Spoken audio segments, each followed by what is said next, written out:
Welcome to Chaotic Harmony. My name is John. This is Crystal. We talk about the joys and the challenges of teaching music in the elementary school classroom. We share struggles, we brainstorm solutions. And we would love to have you join us.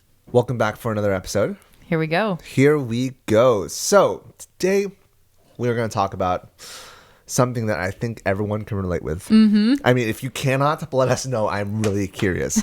But I want to know where you went. Seriously. Yeah, no, because we all went through credentialing programs. Uh-huh.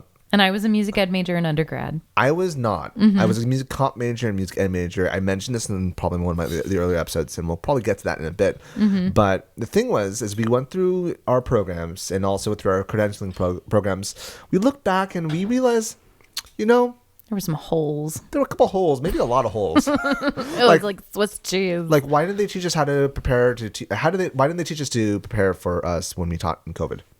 Right? Come on. Like, global pandemics were not a chapter in my book. You should have thought about this. But for realsies, what did we not learn in undergrad? What did we not learn in undergrad? Or I would extend it. What did we not learn in our formalized education? Yeah, that's true, because I have my master's too, and yeah. So, Crystal, first off, so you said you had a music ed major. Yeah.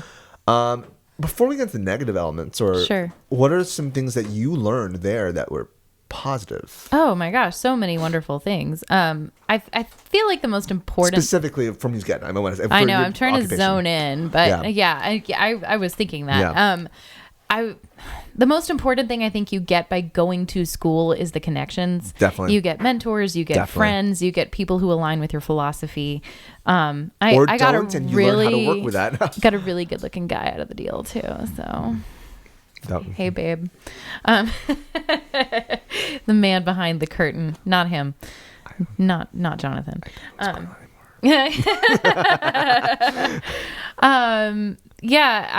So I'm really grateful for the relationships that I made in college. Okay. I'll say that. And I learned, it was the beginnings of me starting a journey into becoming a better musician. Okay. Mm-hmm. Just overall, you get a good basis in history and theory and all kinds of stuff. Like you learn a little bit about a lot of things. And it's kind of like a buffet. It's like, here's all the things, and then you decide which pieces are your favorites, and then you kind of dig into that. But what I didn't really understand about college is that it wasn't an end, it was a beginning. I don't think a lot of people understand when they go into college what they're expecting. Sure. But yeah, that's fair. Similar for me in retrospect. It wasn't so much the education. Mm-hmm. Well, I learned a lot, but the connections were the most valuable. I think about my greatest mentors, like Dr. Keith Peterson, amazing person, and I learned a lot from him. Same with Bill Clements, I learned a lot from him. But it was and I also learned a lot from the courses as well. Mm-hmm. But when it comes to education, right, how to actually be a teacher. Yeah. I learned a decent amount for secondary, but I didn't go into secondary. Yeah. I learned how to use the instrument. Exactly. It prepared me to be a band, choir, or orchestra director. As they say on Twitter, POC. I didn't know that. Yeah. Now I do. Which sounds too much like POC. I was just thinking that's problematic. That should change. It should. Anyways. Yeah. Huh. Just have to breathe everything. COP. Yeah. So if I had gone into one of those type of ensemble positions in middle school or high school, I think I would have been a lot better prepared, because that's where all of our professors came from. Exactly. Was that world. Mm-hmm. There was not a single person on the permanent staff who came from an elementary background. That's a very key caveat on the permanent staff. Both you and I, we had different teachers. We went to the same... we were adjuncts. Yes, we went to the same university, but our teachers were different. Several years apart, but yeah. Right. About 4 years, so... Is that it? Yeah. I thought it was more of a graduate gap. 12, you graduate 08, right? You're right. All right. Yeah. We just missed each other. Mm-hmm. Mm-hmm. But the individuals who taught elementary music methods were different teachers. Yeah. And they were not permanent staff. Yeah. And I think that's and telling. not every professor had a education background, period. I think Dr. Ned Nelson was the only one. Yeah. You don't have to have any pedagogical experience in a classroom in order to become a college professor, which I think is something that needs to change. I think that that's important. But that's another soapbox for another day. Yeah, I'm sorry. I'll put that one aside. We should have like a sound. We should have a soundboard, like a little. Let's put that aside. Boop, like Dawn, some sort of sound Ivory, effect. Which soapbox we going for? Yeah, there were plenty of things that I felt just thoroughly and utterly unprepared for. First of all, being classroom management. Like walking into my classroom on day one and not really even knowing where to begin with classroom management. I remember it being talked about in my credentialing program. Mm-hmm. But two things. First off, I think that the credentialing program expected you to have gone through the liberal arts majors, like that you took classes as a general ed teacher, which we weren't. We were not aiming to be a general ed teacher, right? So and it is a different beast. So when they started talking about classroom management, a lot of this, like the jargon that was used, like they expected you to understand already. It's like, I don't know what's going on. Yeah. I need to take a test, so I'm just gonna fill these out and like maybe so it's my own theoretical. It was more theoretical, and it was more expected that you understood certain things before this class, and I didn't. There was a lot because you had no experience to attach it to. Exactly. I did not. Yeah, exactly. I did not take classes before my credentialing program, and specifically in classroom management. And so it's like, okay, well, maybe that's a failing on me that I didn't ask the professor to slow down, but still, like that should like that I had so little understanding of what classroom management might have looked like in the general ed space and also the music ed space specifically. Yeah, I've always really liked being around kids, and when I was in high school, I spent a lot of time volunteering with the kids youth programs at church, and I really loved babysitting and when I went to undergrad, I remember getting like 2 years into it and realizing like, man, I really miss being around kids. Like there was nobody, there were the adults on campus, and then there were the students, and that was about it. And, and it felt like a big hole in my education. And so by the time I actually got back onto a school campus, I hadn't been around kids in such a long time. Yep. And I like them and I get them and I'm kind of a natural with them. Like that's my comfort zone for sure. So it was easy to get back into it, but it was also a little bit jarring the first day or two. It's like I had to kind of like get back in that mode. Yeah. And I think about my time in elementary music methods. Ironically, I mentioned this at first. I was a music composition major and I was a double major at first, music ed and music comp. I decided to drop my music ed major after taking elementary music methods. So I'm not going to do this. Oh, irony upon irony. Is that? I don't remember that. Yeah. That's hilarious. And so it was no failing to the teacher. It was just like, that was my perspective at the time. I just didn't think I was going to be doing that. But something I remember. I had a really crappy attitude during mine too. I'll admit. I was like, I'm never going to use this.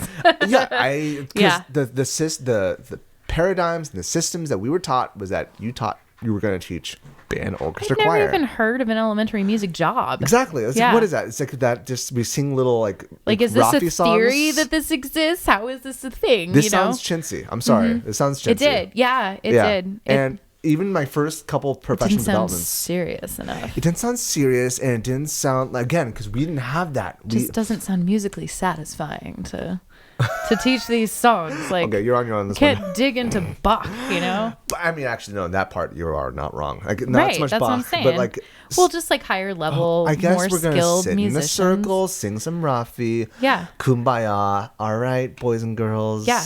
What little experience I did hear about what being an elementary music teacher was like did not sound like fun. Correct. And like I remember even like during the earlier professional developments that I sat in when I was my first year, it's like this feels a little weird. But I remember specifically when I was in elementary music methods, one of the things that we had to do is we had to do maybe like 10, we had to observe 10 classes or maybe 10 hours. I don't remember exactly what it was. I didn't have a car. And there was no way for me to go visit those classrooms. Mind you, me visiting those classrooms would have changed my perspective. Yeah. I know it would have. But I didn't have that accessibility. And so like the program didn't exactly interweave it to where it was easy for the classroom to come in. I know it's tough, but maybe if we all as a classroom we did a field trip to a school, that would have been easier. You know, I think that is one of the big failings of teacher education in our state, to be honest. Like, you can go through your entire undergrad and most of your credential program without ever really setting foot in a classroom. Yeah. And that's not good. That's not good. No. I've known several teachers who have gotten into their first year teaching it and going like, oh, I didn't realize that this is what this was like. Yeah. I don't like this. And now they've sunk, 6 years of education into this focus. And they're like, oh no. I think about, we have some friends that have student teachers, and some of them shared stories about the fact that the student teacher is like, oh, I don't know if I want to do this. And I wouldn't be surprised if that was their first time actually interacting with kids. Right. Well, especially right now. Yeah. Well, especially right now. Yes. Yeah. But like, it's not good. Like, and it's not. It's not. Like, I know it's difficult to have teachers go into a classroom as a whole. But if you were going to observe a classroom, it shouldn't. I'm speaking from my experience specifically. The onus should not be on me to drive to that classroom if I don't have accessibility to a car or accessibility to X, Y, and Z. Like, right. We got to change the curriculum in a different way. I think it's important that people who are in charge of these programs understand that most people who want to be teachers when they're younger liked school and they were good at it. And the thing is, you become a teacher and you're like, oh, there's all the other kids in this class too. It's not a class full of me's. Whoops. How do I do this? You mean I have to help the kids who don't want to be here? I don't know what that's like. I always wanted to be there. It was funny because we talked about this with Lee and Desandra 2 episodes ago, or 3, because we split that in 2. I don't remember. But I actually did my master's thesis kind of on these lines. Okay. My master's thesis, which I really should have chosen something else. So the story behind this, we were in our master's class and we were deciding what do you want to write your thesis on, and the people at my table says, oh, you were a gifted and talented education student, you take care of the notes, X, Y, and Z, as a joke, whatnot. And I thought that the people sitting at my table, like, they were actually really good educators, really smart educators, but they were not considered gifted or talented during their time in elementary, middle, high education. And the fact they had to struggle allowed them to see the world differently than I did. Yeah. They saw it as, I need to struggle so I can be better. They struggled at first, and then they eventually overcame it to the point where they got into grad school. For me, as the gifted and talented student, it's like, like those words are weird for me, but like, don't make me sing. No, please, Joffrey, please. But like, for me, it was like, it came naturally, more or less, and the fight, the struggle was not there as much. And so for me, I was like you were saying earlier, like, you're usually attracted to a career that you're good at, like that you think that way, and so that's why you do it. Right. Yeah. Like, for me, also another element is like, I learned how to read music when I was learning how to take piano when I was 4, 5, 6 years old. Like, a lot of these kids, how am I supposed, teaching them how to read music is very different, and that was not taught. Yeah. Well, it was. No. It wasn't. For me, in my really undergrad class, I guess you're right. It was always kind of assumed that singers really couldn't read music, and I was just like perpetually offended by that because I'm a really good sight reader, and then they would like be like, oh, well, it's because you were in band. I'm like, no, it's not. I did not learn how to read music just in band. I also think it's because I'm an excellent musician. I think there's also a higher stress. There's an unneeded stress towards people learning how to read music. That's another element for another time. Maybe that's true. I think so. To read European notation, should I say specifically? How we define excellence. Yes. How we define excellent musicianship, I think needs to change. Yeah. Yeah. But so when I was in elementary music methods, I did learn how to, like, the different elements of Orff. Kadai, Dalcroze, but they were theories. It was a chapter in my book. I don't remember talking about it. We briefly, there were theories. And I remember I don't remember who I said this in front of, but I remember when I was learning about Orff, it felt like it was old. Yeah, I do remember you saying that. It felt, because I learned about Lowell Mason, who started in Boston, started music education in the United States, and right after learned about Orff, and there's a huge time differential. But for me, it just felt old. It was presented as old, and it's like taught in an old-fashioned way as opposed to like utilizing. And I'm a folk musician. I love folk music, but like how it was presented to me is like, this is what they learn. This is how people can learn. Yeah. ... Yeah, not really explaining that it's a full immersive experience that aligns with the way children play and is a really natural way to teach someone how to compose. Yeah. I think about that teacher who I had. It's very possible that she didn't want to. First off, she was very Kadai based. Okay. But she didn't want to give a bias towards one way. She just wanted to present all the different facets: Orff, Dalcroze, Kadai, the whole scope of things. Yeah. But like, I just didn't know what elementary music looked like. Yeah. Or what it could be. Right. Well, we had no experience with it. Yeah. Yeah. Yeah. There's that. Movement in music, that wasn't a thing I even knew I ever knew was attached. Again, theoretical, but I think really about theoretical. Well, so I grew up dancing. Yeah. I loved dance. I was in dance classes like 4 hours a week from the time I was 5 years old. I did not attach dance to music. Those were two completely different spheres. Like, it's not even a Venn diagram. Like, we're just two separate circles, you know? And like, people try to connect it. I think about Dan Nelson, to bring him up again. Like, he mentioned how there's dance and music in every culture. Well, not just that, but he would say that in many cultures, the word for dance and music is the same word. I remember him saying that. I remember that. But it didn't connect until I was student teaching, actually, when I had no, that's not true. I saw the problem. When I was student teaching, I had a student, he's saying, my master teacher was saying, all right, you got to play more than just the notes, not just notes on page. You're playing expression. And this kid says, yes, they're just notes on page. They are notes. And it wasn't until then I realized, wait, dance, there's a purpose for dance in music because it is more than just the notes. It's about how do you evoke those notes. But that was not taught to me. I remember occasionally in choir, Dr. Jackson would have us do something to attach a movement to get the phrasing exactly right. Okay. Like, we were really having trouble nailing the ending of some phrase. Okay. And so he had us pretend like we were all throwing a baseball. And the minute the baseball left our hand, and it fixed it immediately. And now I get it why. Right. And then we were having trouble feeling like a Renaissance piece of music. And so he had us walk around in circles around each other. And like, it's like, that's Dalcroze, that's Orff, that's all of that. Yeah. Kodai does it too. Like, you have to attach music and movement. Like, they go together. You have to feel it in your body. But it was not broken down for us. It wasn't made explicit. And I feel like also because of the fact that it was limited to just one course in our undergrad elementary music methods, it was kind of placed in the corner. Sure. And that strings methods. Yeah. But they didn't concert band methods. You have to see these lines interconnecting and us understanding, wait, hold up, there's a purpose. And there's not just a purpose. This should be valued. It should be, and it shouldn't be valued because that's the feeder program for the middle and high school. Yes. Yes. Every kid needs to have exposure to music for the betterment of their brain development. Very much so. Yeah.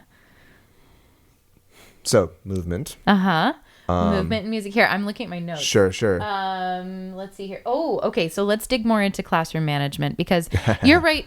You are right. It's not fair for me to say that it wasn't brought up at all. It certainly was. It was brought up, but it was assumed. Kind of. At least for me, it was assumed that you knew at least the basis. Sure. I guess. But what I don't remember ever talking about is dealing with extreme behaviors, and I deal with those every day. Every single day. That wasn't true when I was teaching in a different school, but it is at this school, and I know that it's true for a lot of schools, and I think that needs to be talked about. Like, what do you do when a kid melts down or starts throwing things or just looks at you in your face and tells you that they hate your class? Like, that's never happened in my class ever. Ever. Well, pin the blue ribbon upon his chest.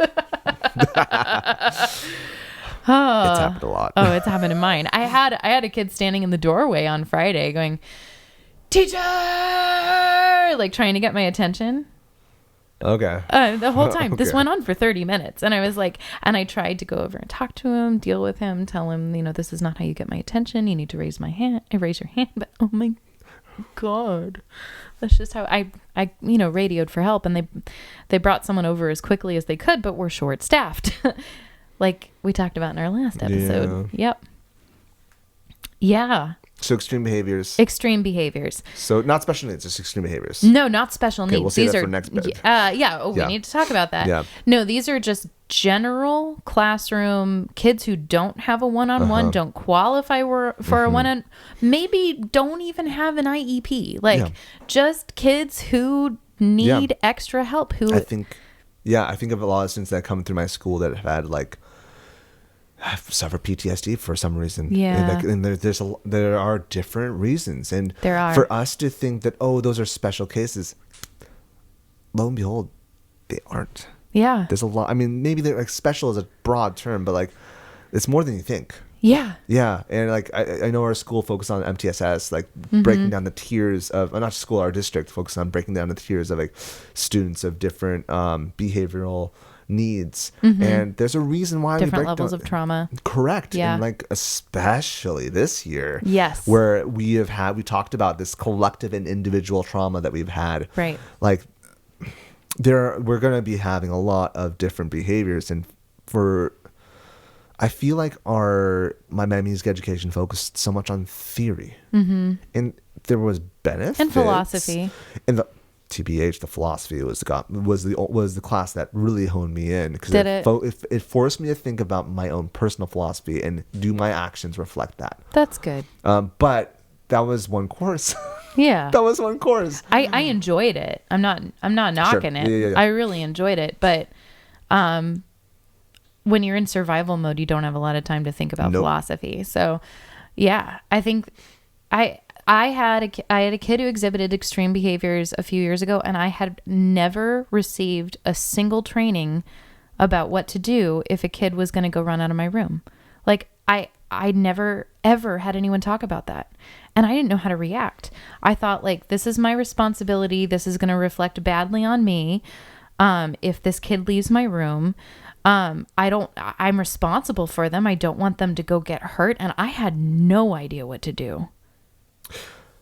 I think a lot of, and we're going to hit many more bullet points, but I do remember going through different kinds of courses on this. Mind you, I do have a dual credential in music and special ed. So I think that might have affected my perspective, but in the end, that would have been a lot more helpful. It would have been, but it felt just very theoretical. And I go back to something that we said last month in January in my podcast. I forget which episode it was, but like we were talking about language acquisition.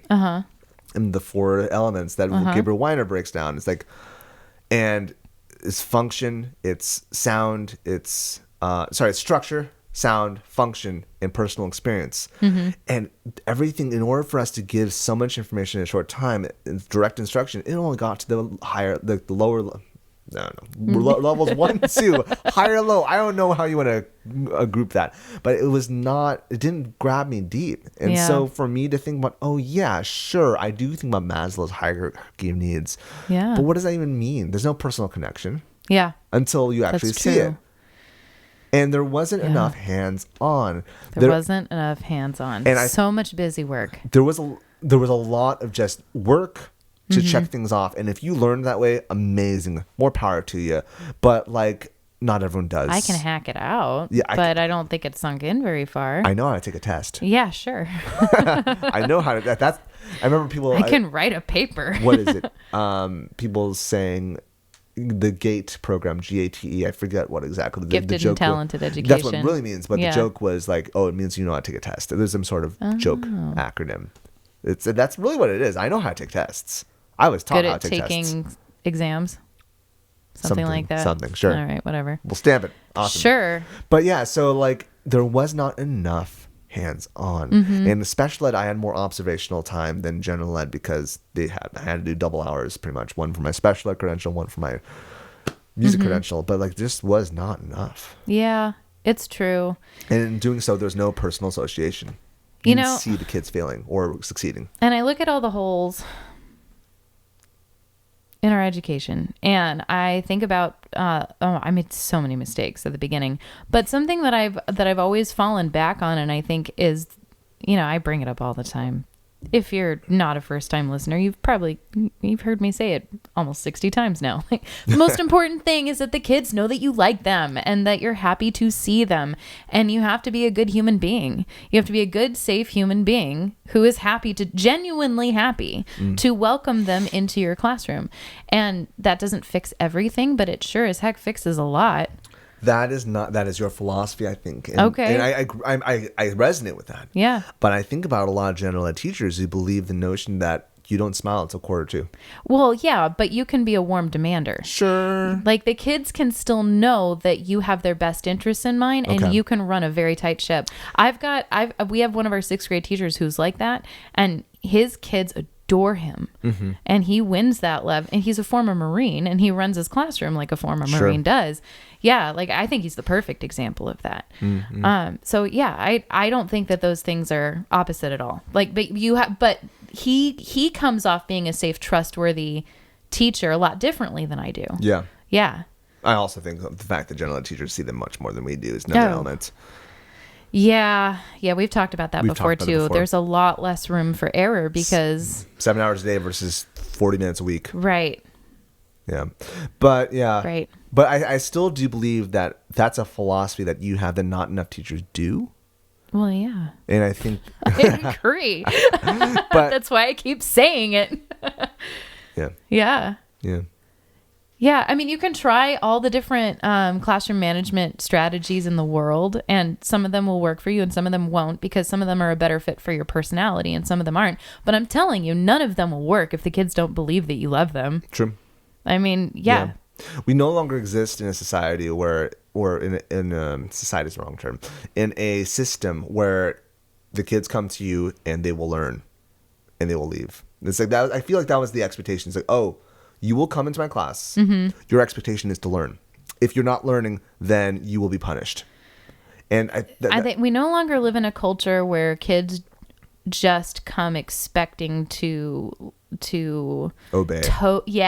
Obey the adults because they're adults. Yes. Yeah, they're a lot smarter now. We never did. We just went with it before. Yeah, well, some of us did. Some of us rebelled. Yeah, I'm speaking broad terms. You are. Broad strokes. I hear what you're saying. Yeah. I hear what you're saying. And I completely agree with it. We understand better. We live in an interconnected world where we see that other societies do things differently, and that also that we aren't isolated anymore because of the internet. So because of that, our perspective of, we must obey this administrator, even though we are not being treated great, is no longer a given. It's true. Yeah. It's true. Yeah, and at the same time, kids, I think, understand that they don't have a lot of power or control over their lives, and so they exert it, the smarter ones, exert it the only way they can. It's always the smart ones. I know. No, it's often smart ones. It's often the smart ones. Yeah. I respect it, though. I get it. Yeah. But. Yeah, for sure. And I'll tell them, too. It's like, I get where you're coming from. I really do. And you don't have to like my class. But we do have to find a way to coexist peacefully. Right. Mm-hmm. Or else people are not going to want to follow you. Well, yeah, for sure. Oh, yeah, I talk a lot about influence with my students and with my boys. Just, your behavior influences other people. And so when you're making these decisions and you're behaving this way, it's not just affecting you. You're tainting the experience of everyone else in here. I like what Hans Chamberlain does. Did we have him on a podcast? We did, yeah, okay. And we've talked about it before. Okay, yeah. It was something that he does with the whole, we are ensemble or we're community, and the things that you do affect everyone else. Right. And again, collectivist versus individual culture, but it's very much in this paradigm. We are here to work together. Right. And if you want to do something that's separate from that, how is that going to affect the rest of it? Think about that. It's getting kids to think about others is hard. Yep. They're not wired that way. Takes personal experience. It does. Well, and it takes just years and growth and brain connections and all those things. Yeah, it's a process. You had something also special ed, which Yes. I think it's super important for us to get into. Yeah, I did have one really excellent special education methods class in my credential program, but it was one. Yeah. It was one class, and I learned a lot. And I referred to those notes religiously for years, but I needed a lot more than I got just from that. Yeah. So again, I took a different route because I did a dual credential in special ed and also general ed or music ed. But it's odd that you only get one class for a very important demographic. Yeah. And if anything, even if your students don't have an IEP or a 504, you're going to have students of different needs. Yes. In every single class. I think our last bullet point would have been like at least understood. Yeah. If students with special needs were addressed more directly. I think about also the fact that, unfortunately is the wrong term, sadly, special education is rather young in the United States. Like there was this book that was released that kind of helped push individuals with disabilities out of institutions. It was called Christmas in Purgatory. Okay. It was a picture book. You should check it out. Well, or maybe not. I don't know. It's kind of jarring, but it's just a photographer went inside an institution, just taking pictures of people of disabilities strapped down, being treated terribly. And it was a means of having people in the United States, let's push these people away. Let's not do. And that was in the 60s.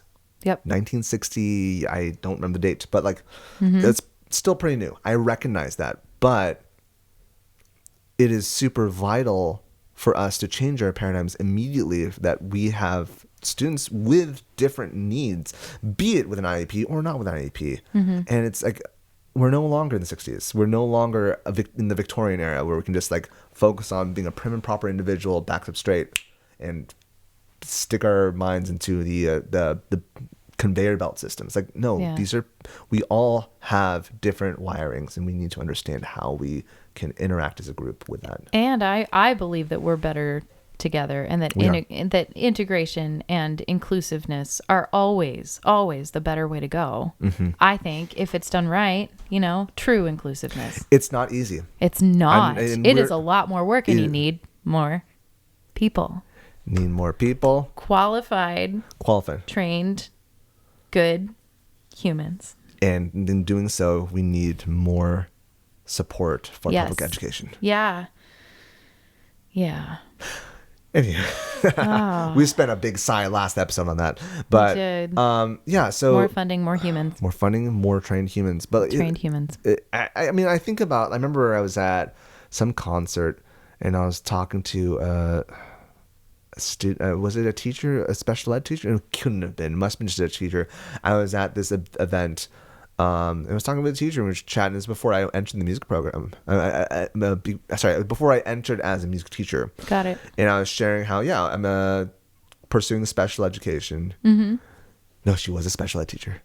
And she was just I was talking about, the positivity of integration and whatnot. And she was like, no, you can't do that because then Johnny won't get the right services, blah, blah, blah. I was like, first off, don't use Johnny as an example. You don't win my case that way. But also, think bigger. Yeah. Think bigger. I get it's hard, but think bigger. And a lot of people who've been doing this a long time say they're burned out, and they feel like they're thinking realistically because they've been in this for decades trying to make a difference, and they know that we don't have the funding and we don't have the people. And so they're like, well, it's a nice idea, and you're young and starry-eyed, but there's no way that's actually going to happen. And I hope that that's not true. I do think things are changing. I do. I think it's slower than any of us want it to be. We fight because we believe it's not true. That's right. Yeah. That's right. Yeah.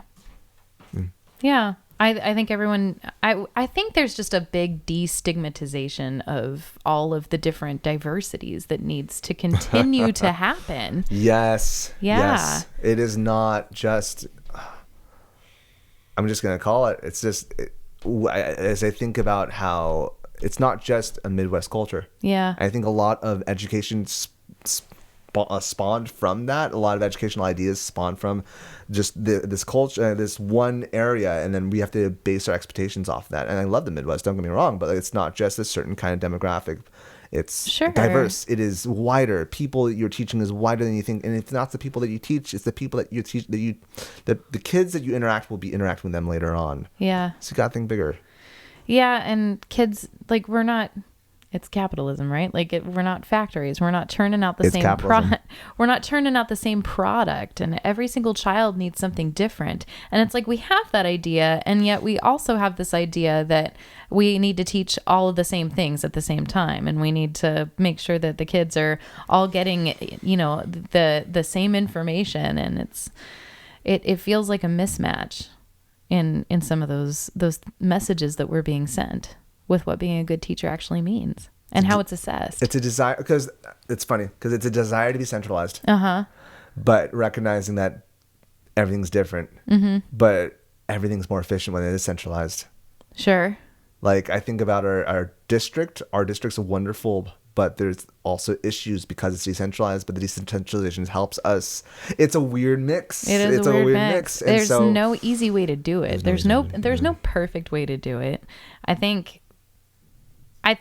was thinking about this after the last episode too. It's like, you know, we've got our leaders who have said, hey, I'm gonna dig this ditch. And if you think the ditch needs to go in a different direction, grab a shovel. Let's get going here.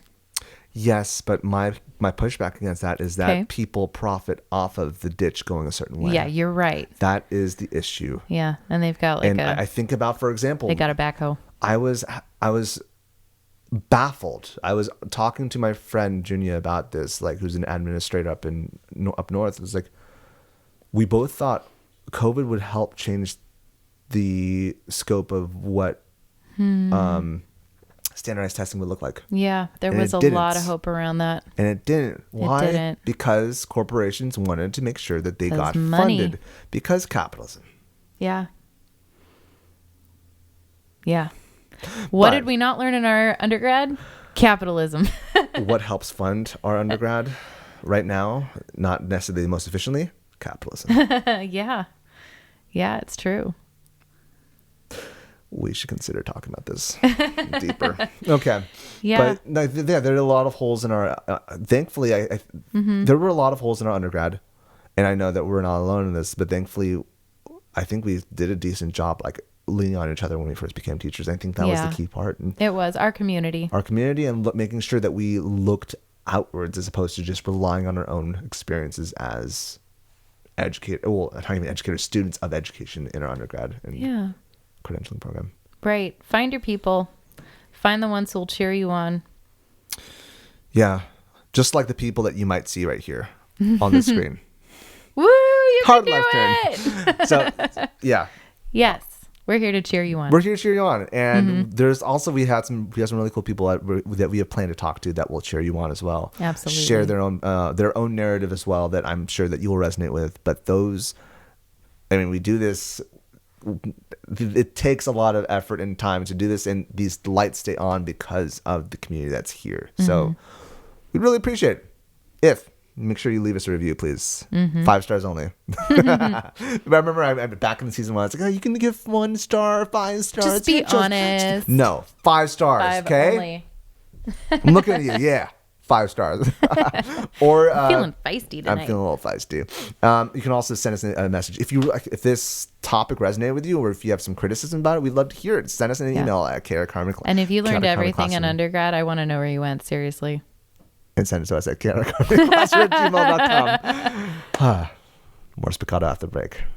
I want to take a quick break and thank my husband, Bryan, who's been working behind the scenes producing these episodes every week on all of the platforms and on time. But you need to know that he is first a financial planner for Mission Trails Financial. Mission Trails Financial is a partner that seeks to guide clients in the journey to financial success. They believe that people need a financial advisor that aims to provide strategies for success.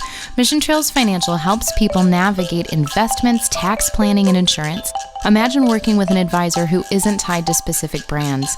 Mission Trails Financial has a fiduciary responsibility to act in the best interests of their clients by providing independent, objective advice.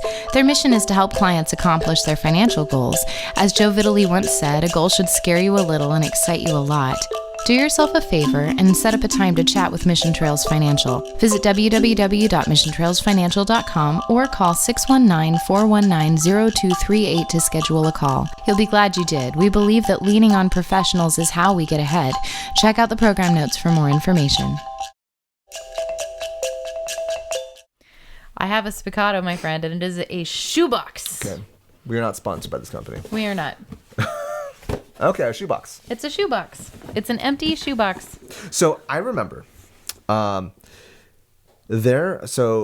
Arthur the Aardvark. Okay. They are reaching their 25th season, their last season. Aww. On PBS at least. We don't know what's gonna happen. But there was an episode they did always like now a word from us kids. And they'd go into classrooms and like they did this one episode with kids creating instruments. Oh yeah. And there was one with a shoebox. Yeah. So they did this shoebox, rubber bands. Oh yeah. And playing like a little guitar. Sure. I don't know if this is possible, but is there a way to tighten those rubber bands to alter the pitch? So when I've tried it before, the biggest problem I have is that the walls cave in when you try to tighten them. So if you reinforced them with something, probably. Yeah. A little styrofoam inside, maybe. I've done a recycled instrument unit every year for a very long time. I showed the Landfill Harmonic documentary, which is excellent if you haven't seen it. And then we go into the maker space and we have a bunch of recycling stuff in there and the kids go for it. Cool. It's cool. All right. Do you have them sing? No, not usually with that one. We just come up with like a percussion piece. Round and round the earth is turning. Could do that. How about you? What would you do with a shoebox? Well, you can cover them in contact paper and they make excellent storage.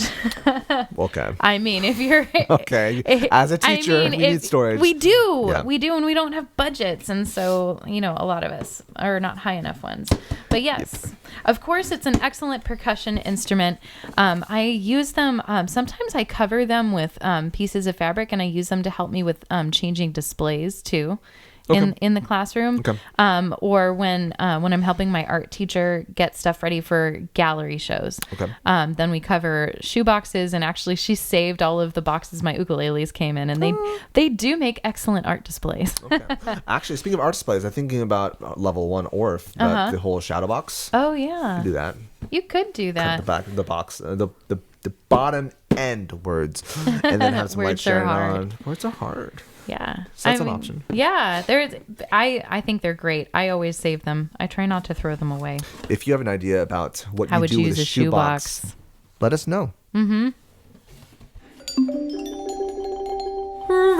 of the week. And then I did bring a round of the week. I use Frere Jacques a lot in my class, and I use it for different things. I had a kindergarten teacher a long time ago tell me that she sang instead of yelling, and I thought that was brilliant, and I've talked about that before. Whenever I feel myself get frustrated, and this is another reason why I wear the microphone, and I have for years, and I will never stop as long as I teach. I really don't like to raise my voice above this level when I'm teaching, or when I'm in my voice will get more firm if it's needed, but I really don't like raising my voice. It doesn't make me feel good. And singing makes me feel good. And so, I found that I also capture the attention of the little ones a lot better, when I sing. And so I use Frere Jacques, like, are you in line? Are you in line? Eyes on me, eyes on me. Put your bumpers up, put a bubble in your mouth, follow quietly, quietly. Don't forget rule number 5. Yeah, right. Be good humans. Or if we're on the carpet, are you crisscross, eyes on me, hands in your lap, quietly. I use it all the time. Okay. And they like it. Cool. And it puts us in a good mood. And if my children at home are not listening to me, I sing the directions and it disrupts their brainwaves and they hate it because they can't tune me out. It's great. I said to please go upstairs and fold your laundry. It's the best. Hashtag mom hack. What's that? Ario say that? All the time. All the time. And they're my kids, so they're very musically inclined. And Gotcha. They can't tune it out. Anyway, so this is a Frere Jacques. I use this to teach articulation, quarter notes, and eighth notes. So it's walking, walking, walking, walking, hop, hop, hop, hop, hop, hop, running, running, running, running, running, running. Now we stop. Now we stop. That's it. Ta ta ta ta ta toddy toddy toddy Right. toddy ta ta. But walking would be a little bit more legato, and then hopping would be more staccato. So not just on notation, but also expressionism. Right. Exactly. Gotcha. And then, obviously we do it while walking and hopping and running, but we have to talk about how it's a classroom run. It's not a playground run. So my issue, I'm trying to remember your class. So my class is one of the portables. Oh, yeah. So there's a boom. The floor. The boom. Yes. The boom. That's a real issue. I would take this one outside then. Do you have an outdoor space you can use? During these times? Question mark. No. I mean, we do. You'd have to take a walk. It depends on the time of the day and such. Like, it's during lunchtime, it's recess time. And yeah. I do take class outside a lot these days. A lot more than I ever have before. I did before, though, because it's so nice where we live. It is nice. Yeah. It's the middle of winter, and it was like 75 today. What snow? I know, right? You have to drive like 2.5 hours to see that. All right, we ready? Shall we? Can't see the words. There we go. No, you can't see them. Wow. Just kidding. Okay. Walking, walking, walking, walking, hop, hop, hop, hop, hop, hop, running, running, running, running, running, running. Now we stop. Now we stop. Walking, walking, walking, walking, hop, walking, walking, walking, walking, hop, running, running, running, running, running, running, running, running, running, running, running, running. Now we stop. Now we stop. Yay! Noise. That was fun. Awesome. Thanks for sharing that. You're welcome. And so, did you make this? I didn't. No, that it's just kind of one of those things that's floated around on the internet so long, or just it might have been one of the ones from We Sing back in the day. Digging back in my brain from my mommy and me days, but I have seen it used so many times that who knows where it originated. Well, because I know you have a lot of resources, whether it's your own or from elsewhere, where can they reach you if they wanted to get some Sure. Yeah, feel free to message me. I'll be thrilled. Mrs.Pridmore on Instagram and @FinnyVappa on Twitter. And you can reach me. I have some resources, not as many yet as Mrs. Pridmore, but you can reach me at Mr. Seligman, MrSeligman, on all the socials, Twitter, Insta, TikTok, Chicken Nugget. I don't know. And then you can reach us at CH Classroom on all the socials. Do you think we'll have the thing up yet? The thing? Yeah, the PP? I think we shall. Okay. We can reach on all the socials, not PP. On Twitter, on Instagram, on Facebook, also on Patreon.com. Yep. We're launching it. If you find this valuable, we've got some fun stuff for our Patreon subscribers. Yes. So find us there on CH Classroom, on all those socials, also at Patreon. Please check that out. Yep. I will be sharing my quarter rest and articulation lesson that goes along with this for the Patreon.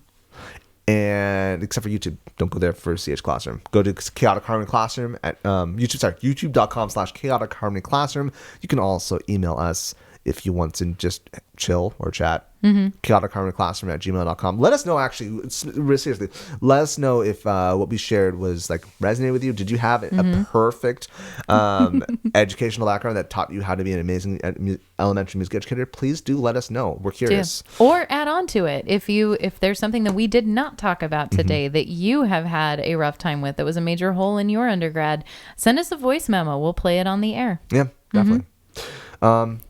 Until next time. Bye. Bye. The Chaotic Harmony podcast is a joint project between Crystal Pridmore and Jonathan Seligman. You can find us online at chaoticharmonyclassroom.com. You can email us at chaoticharmonyclassroom@gmail.com and let us know what you think. Give us feedback about what you would like to hear in future episodes. We're on all the socials. Find us on facebook.com/chaoticharmonyclassroom. You can find us on Twitter at @CHClassroom, Instagram at Chaotic Harmony Classroom, and you can even find our episodes on YouTube. Chaotic Harmony is the name of our channel. Special thanks to Bryan Pridmore for his help with production and equipment. www.pridmoria.com.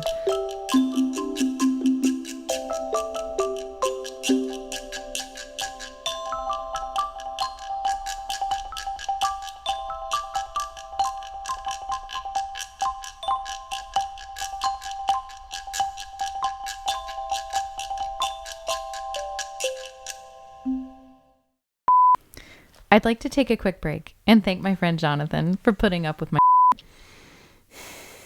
every day.